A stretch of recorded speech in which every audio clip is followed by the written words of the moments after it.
Türk Tabipler Birliği olarak ve tabip odaları olarak 2003'ten beri ülkemizde dönüşüm programı ile had safhaya ulaşan piyasacı, halk sağlığını ve hekimleri, sağlık emekçilerini yok sayan, değersizleştiren sağlık politikalarının şiddeti daha çok arttıracağını söyledik ve sağlıkta şiddet nedeniyle 1988'den beri 20 yıldır bu şiddeti yaşıyoruz.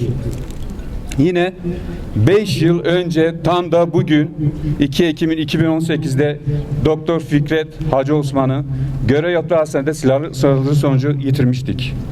Kendisi ve sağlıkta şiddet nedeniyle kaybettiğimiz tüm hekim, sağlık emekçilerini saygıyla anıyoruz.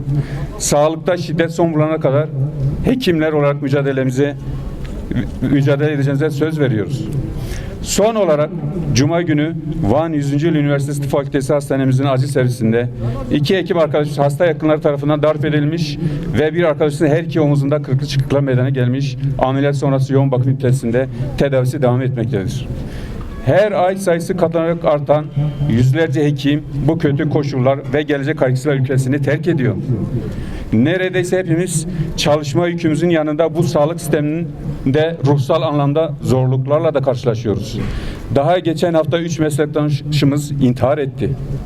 Yüzlerce sağlık emekçisi her gün şiddet görüyor.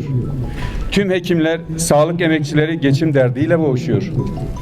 Türk tabipleri ve tabip odaları olarak sağlıkta artan şiddetin de toplumda körüklenen şiddet dilinin de karşısındayız. Ve sağlıkta şiddete etkin mücadele çağrımızı yineliyoruz. Bu asla yaşamımıza kasteden bu çalışma koşullarına boyun eğmeyeceğiz. Emeğimizin sömürülmesine, geleceğimizin karartılmasına izin vermeyeceğiz. Yaşamak ve yaşatmak istiyoruz. Türk Tabipler Birliği Van Hakkari Tabip Odası.